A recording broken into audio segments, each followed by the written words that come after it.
Hey guys, so today I want to talk about the Man with the Mark deck. And I'm making this video because a lot of times when I'm interested in a new archetype that I don't know about, I'll look up on YouTube and I will find videos, but I don't feel like they really explain it well enough of what the deck function is and how it plays and what are its strengths, weaknesses, things like that. I feel like there's not a lot of people that just sit and talk about archetypes, and so I feel like that's something that I want to be able to bring to you guys on YouTube. So for those of you who are interested in playing in any deck that involves Man with the Mark, I wanted to talk about how first of all I want to talk about what the cards do, and then I want to talk about my experience with the deck and some of the cool things about it and things like that. So let's go over first the Man with the Mark engine. I'm trying to make this really simple for people who don't know what any of these cards do. And if you already do know what these cards do, then just skip ahead a little bit and then I'll go over some other things. Okay, so let's talk about Man with the Mark. So I'm going to talk about this archetype as an engine because it's mainly played as an engine. And what this engine does is it's a normal summon engine, so it always requires your normal summon. What it does is it gets you an Omni Negate for any face up card on the field, which is this card, the Swamp Deity. And it creates almost an infinite loop of getting an Omni Negate every turn. On every one of every your opponent's turn, you'll have an Omni Negate ready to go. And as you know, that's very powerful in the game of Yu-Gi-Oh! Omni Negates are pretty crazy. That's why we have cards like Baron that got banned in the TCG. But in Master Duel, we get to play it, and we get to play it in this deck, which is kind of fun. And you access it through your Labradorite Dragon synchro with any other level 4 monster. Alright, so let me talk about how this engine works more in detail. Now that you know it gets you an Omni Negate every turn and it takes your normal summon. Okay, sounds pretty good.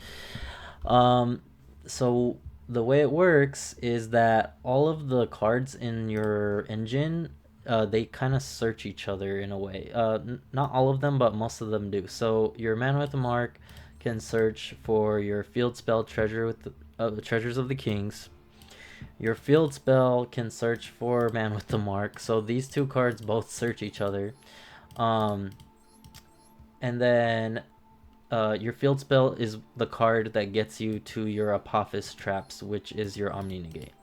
So basically, it goes normal summon, get the field spell gets your Apophis the Serpent, then Serpent sets the deity straight from the deck, and then that's how you get to your Omni Negate.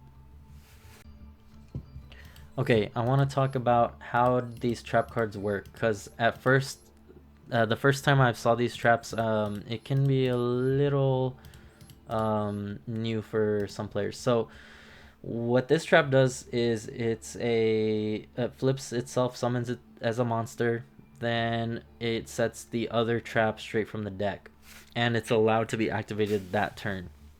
So, and then when you get this card set, your Swamp Deity, you flip this, and then you get to negate any face-up card up to the number of other continuous traps you control. And usually that's just one, because you have Apophis the Serpent as a monster on your field, which is still considered a trap. So that's how you get to negate any face-up card your opponent controls, non-targeting. It's very powerful. So the way that you're gonna loop this Omni Negate to get it back again for the following turn, like I mentioned earlier, is with this fusion monster called Divine Serpent Apophis. This card can be contact fusion summoned, so you don't need to use poly or any spell to summon it. All you have to do is have both of your trap monsters on your field, and then you just get to send them to grave, slap this guy down on the field, and then you get to use its other effect. Its effect is to reset your trap cards from your graveyard. So that's how you loop that Omni Negate every turn, and it's so good. Anytime when you have this card on the field, it's game over. You win. It's really fun.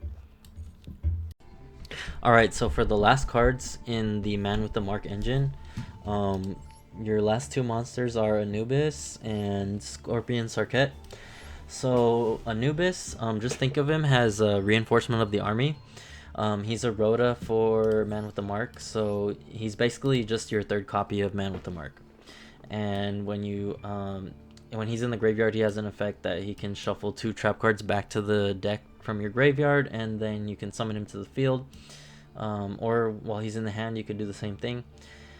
And then at that point he's just a 3k beater, so it comes up once in a while. For the Man with the Mark engine, you don't necessarily need to play the Scorpion of Serket.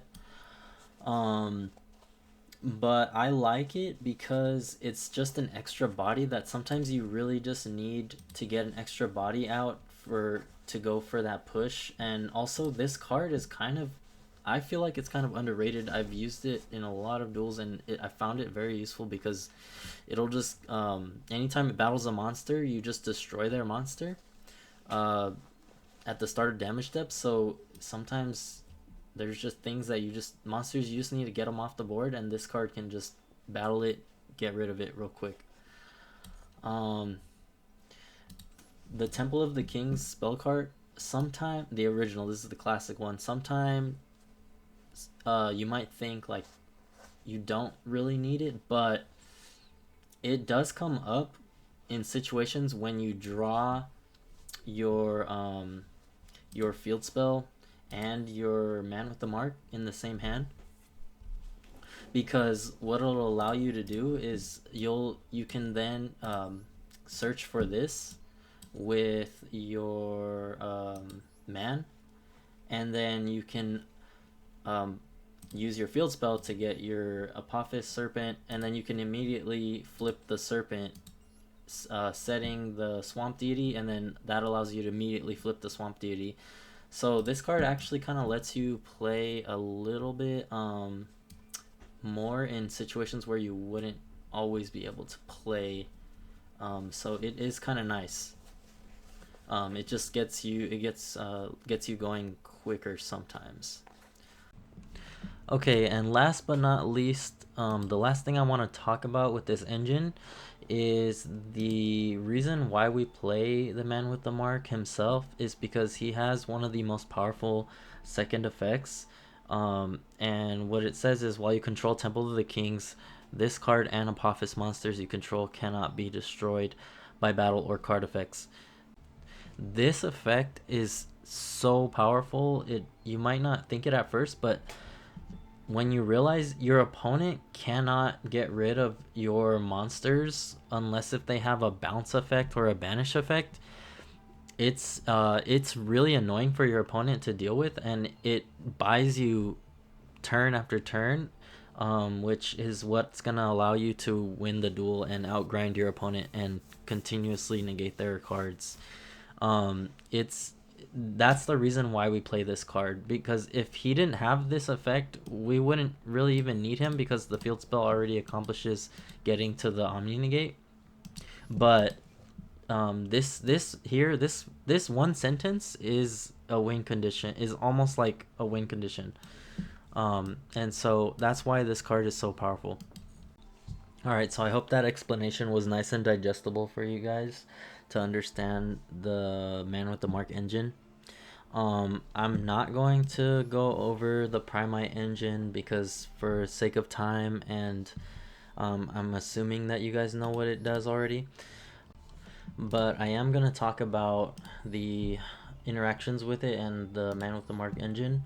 So whenever you draw Ether Barrel and Man with the Mark in the same hand, you have to make the choice whether do you want to normal summon um, which one over the other. And usually the answer just depends on what's in your hand. So if you draw cards like, let's say you draw Lordy Load, um, of course you don't need a normal summon the Ether Barrel because Lordy Load can get you to Drill Beam. Um, and it also gets you to Labradorite, so that makes Drill Beam live. And then um, that's usually the only thing that comes up is when conflicting with the two engines because they're both normal summons, but they both also work with their corresponding continuous spell and field spell respectively. Alright, so now let's just go over the rest of the cards in the deck profile. I'm playing some Hand Traps Maxi. You gotta play it. Can't never. You have to play it. Just hands always have to play it. Then Ash Blossom. So the thing about Ash Blossom in this deck is that it conflicts with your Dominus trap cards because, for example, Purge says you can't use fire monsters for the rest of the duel. But what I found is that you don't typically draw if you ever draw both Ash and Dominus Purge in your hand, just use the Ash Blossom first and then use Purge after, and you're fine because you're only playing two Ashes. Those are the only conflicting attributes with this deck. Besides some of your super poly targets, but that doesn't really matter because once you get their monsters off the field, that's all. It did its job. The poly did its job. The effects of the monsters are just bonuses. So then what else? Oh yeah, for the other non-engine, I'm playing two evenly matched. So the reason why I'm playing this is because Draco Tail. This evenly matched is very good against Draco Tail. When Draco Tail goes first, this deck has a hard time. So you need to get rid of their trap cards. So that's why I'm playing the evenly matched. I've seen some people play Pot of Desires and Pot of Extravagance in this deck. I've tested it out with Desires, and what I found with Desires is that I personally don't really like the card because I find that I'll banish my one of Labradorite, and that just completely kills the Primite engine. I know you can activate it like at your main phase 2 or like after you've already gotten into your engine, but I just don't like taking that risk of banishing my one ofs like Drill Beam or Labradorite, or sometimes I'll like hit one of the engines that I didn't draw, and then it's just like half your deck is just not functional at that point, and I don't want to play a card that makes it so that half my deck isn't functional anymore. To me, I just don't think it's worth it. But Pot of Extravagance is still a pretty viable draw card in this deck. I feel that I've only ever had issues with this card if I've banished certain of my synchro or my super poly targets. So like if I accidentally banish both of my level 10 synchros with that, then you're kind of shutting off some of the strengths of your Primate engine. So that's kind of sucks. And then as I already said about the Scorpion Serket, he's just a free body that you can search him and you can just summon him straight out of your hand.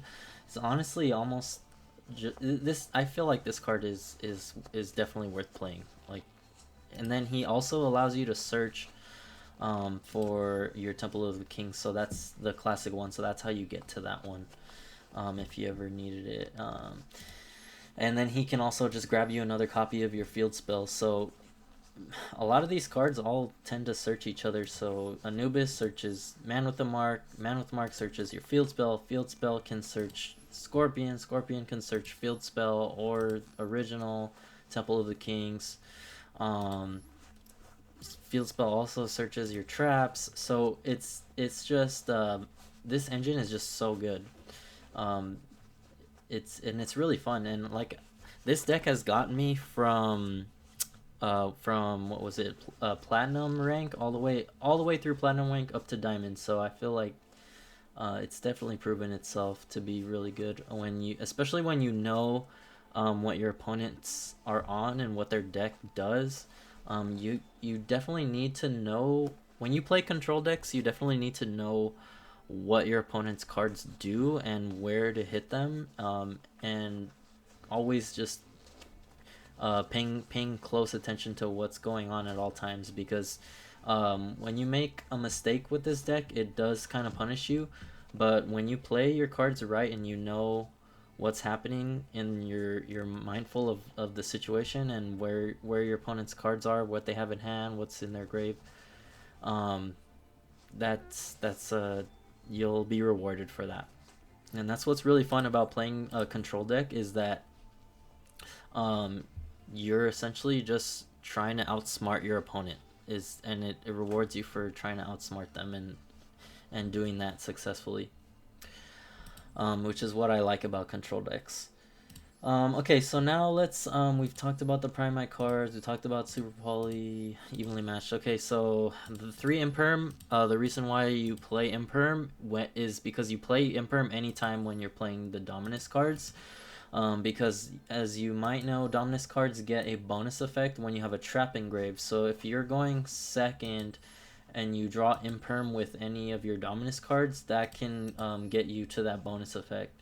So with Dominus Purge, you can negate anything that searches, and then if you have a trap, you get to pop it. And then with Songs of the Dominators, you can negate any of their monster effects on the field, and then the bonus effect is that you get to search for your other Dominus trap from your deck after you use it. So it's pretty nice package playing the Dominus traps with the Imperm.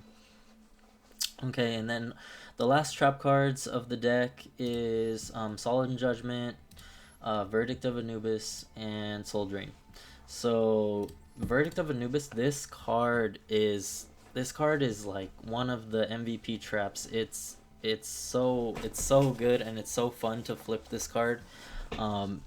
You can negate any spell or trap with this. It's a counter trap, and then but you have to have 3 or more other traps to use it. Spell or traps on your field to use it.